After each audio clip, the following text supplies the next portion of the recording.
Guess what? You can grow brand new houseplants for free, and it's super easy to do. Today we're going over the best ways to propagate your favorite indoor plants so you can grow even more plants for yourself or as gifts for friends.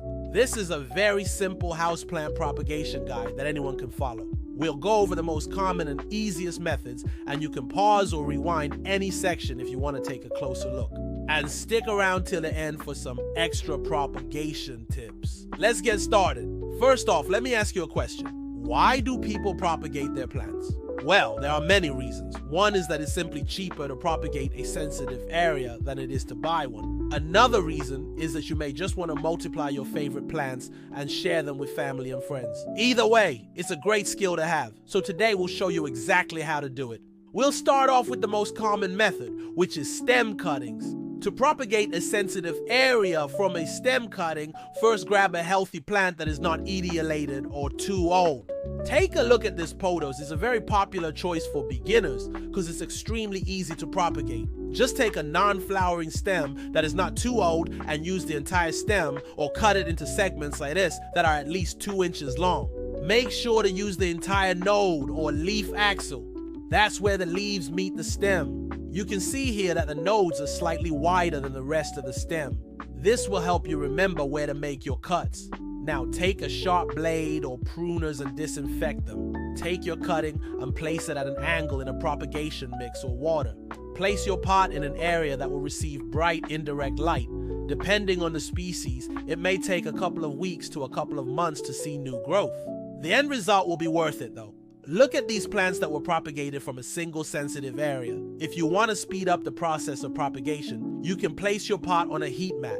It will help increase the temperature of the soil and promote faster root development. You can also mist over the cuttings occasionally to increase humidity. In general, higher humidity levels promote faster and more successful propagation. However, never fully submerge your cuttings in water. There's a good chance that the lower nodes will end up burning and the whole cutting will end up rotting. Let's take a look at another example. This is a philodendron, which is also very easy to propagate from a stem cutting. Here we can see that the nodes are also slightly wider than the rest of the stem.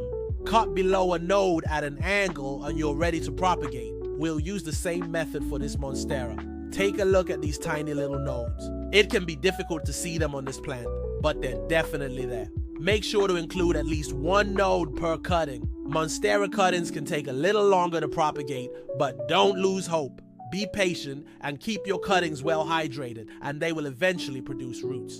Now let's take a look at another propagation method. This peace lily was received as a single bulb and has grown nicely, but it's time to divide it into multiple plants. Just use your hands or a sharp blade or pruners to separate the bulbs. Each segment should have a few roots and a few leaves. Place each segment in its own pot and you're done. This is called division. It works very well for plants such as a spider plant, which can form these long runners that produce baby spider plants, or the Z's plant, which can form these small bulbs along the rhizome. You can also propagate succulents and cacti using this method. Just take a leaf or segment and allow it to callus over for a couple of days. This will help prevent rot and speed up the rooting process. There are two main methods of propagating succulents. The first method is to take a leaf from the plant and propagate it in a propagation mix. The second method is to propagate the leaf in water. This method works well for succulents with fleshy leaves such as Echeverias. Just remove a leaf from the plant and allow it to callus over for a couple of days. Then place the leaf in a propagation mix and place the pot in an area that will receive bright indirect light. Check the soil moisture occasionally and water when the soil is dry. The second method is to propagate in water. This method works well for succulents with thinner leaves such as Haworthias. Just remove a leaf from the plant and allow it to callus over for a couple of days. Then place the leaf in water and place the pot in an area that will receive bright indirect light. Check the water occasionally and change it every couple of days. The snake plant is another plant that is easy to propagate from a leaf cutting. Just take a leaf from the plant and allow it to callus over for a couple of days. Then place the leaf in a propagation mix and place the pot in an area that will receive bright indirect light.